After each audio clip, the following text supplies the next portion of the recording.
Hello, everybody. So we're back here for an introduction, memoirs to my life. Um, so in today's part, we're going to be talking about my mum and my dad, and we'll start off with my dad. So my dad was 21, or he reached a fine age of 21 before he passed away, unfortunately. He was born in 1972, and from what I know about his upbringing, he was brought up on a classic South African farm, his father being a Boer and his mum also being a Boer. His father was a very abusive man and would often beat my father. One of the stories I know is that he actually dragged my dad behind the pickup whilst being obviously tied up by a bit of rope, and dragged them for some miles. My dad also went through some trauma while he was growing up, as well as his father being abusive to him. His father was also very abusive to his mother. There was a lot of domestic violence in the house, and as far as from what I can gather, his mum obviously couldn't hack it anymore. So she had asked my father for the key to the shotgun cabinet. He then gave it to her, and then whilst walking away, heard the gunshot, ran back into the room to find that his mum had taken her own life. And this obviously scarred him, from what I'm aware of, or from what I know, based on other stories about his life. Like, he used to get drunk, and he would say that his mum was coming to get him. So for those of my family who are superstitious, his death came as a surprise, but along with the supernatural. I'm not sure if that makes sense. In other words, it was kind of like they believed he was right, if that makes sense. That his mum eventually did come to collect him. So yeah, my dad had quite a difficult upbringing, and obviously had some traumatic things happen over the course of his life, and then he meets my mum. So now we shall talk about my mum. So my mum was 16, or sorry, 15 when she met my dad, 16 when she was pregnant with me. She also grew up in quite an abusive environment where her mother, my granny, and her father, my grandfather, would also often have violent fights in front of the children. My mum comes from a background. Well, she has one older sibling, my auntie Louise, who is her half sister, as my granny was married prior to my grandfather, and then my mother, and then she's got a younger brother and a younger sister. Apart from that, I believe my mum's life was fairly normal. She done normal things, never really witnessed any atrocious acts of crime or anything like that, or was never a victim of crime. She's got some interesting stories. I would love to obviously get her on and let her kind of tell me some again, so that I can get it from her. But yeah, so my mum was also very quiet. She was young, obviously, when she had met my father, so she didn't have much in the way of confidence, I guess, and like kind of knowing what to do. Back then, it was quite the norm to get married quite young. So when she fell pregnant with me, they got married. Yeah, so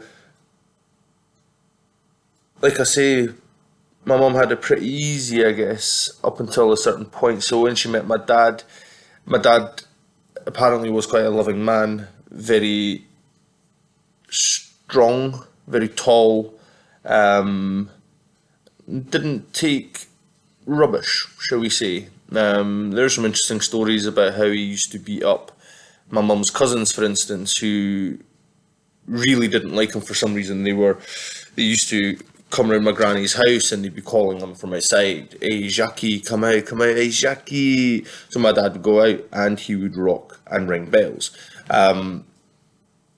As far as the stories go, so there wasn't much love for my dad from my mum's cousin side. So this all will eventually tie into his demise, of course. So there are a number of other things. I believe they stole his vehicle, like they stole his pickup and crashed it, which also was well deserving of a head bashing. So yeah, from the stories, it sounds like my real dad was quite a hard guy. So not one to have been messed with. Ultimately, his demise, or his, we'll call it his kryptonite, would have been women. So while having been married to my mum, I'm assuming only recently turned 21, another woman comes on the scene, and this woman immediately takes a liking to my dad.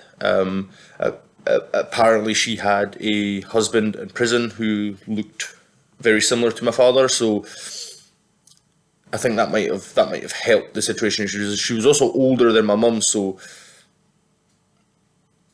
I don't know. Maybe that kind of helped the process, but then I'm not sure. I don't think that really mattered. I'm not one to judge. I wasn't there. So so as the story goes, this woman becomes quite involved in my mum and my dad's kind of life, and there were some questionable things that happened. According to my uncle, my mum's brother, a number of years later, obviously, he came out with the story that once him and my dad had gone to the shop and passed this woman's house, and while passing, the woman came to the door and called my dad over, wearing nothing but a towel, asking my dad to come in and fix or have a look at her refrigerator, as this was what my father's occupation was at the time. He would fix fridges. So apparently he goes in, leaves my uncle outside, and yeah, an hour later he comes out and everything's normal. And I think I think obviously took time for that to kind of set in or sink in as to what that actually was. Because I mean, as a child, I don't think you would understand what was going on, and it took for my uncle to become an adult and then look back at that memory to then really truly understand what had happened. My dad went in there and had relations with that woman. But obviously nothing was said or nothing had been said about that until many, many years later. So, not to take away from my dad, as you know, I don't know him. I didn't really know his character or who he was, but from the better stories, he sounded like a very nice guy. Loving, caring, but at the end of the day, he cheated on my mum.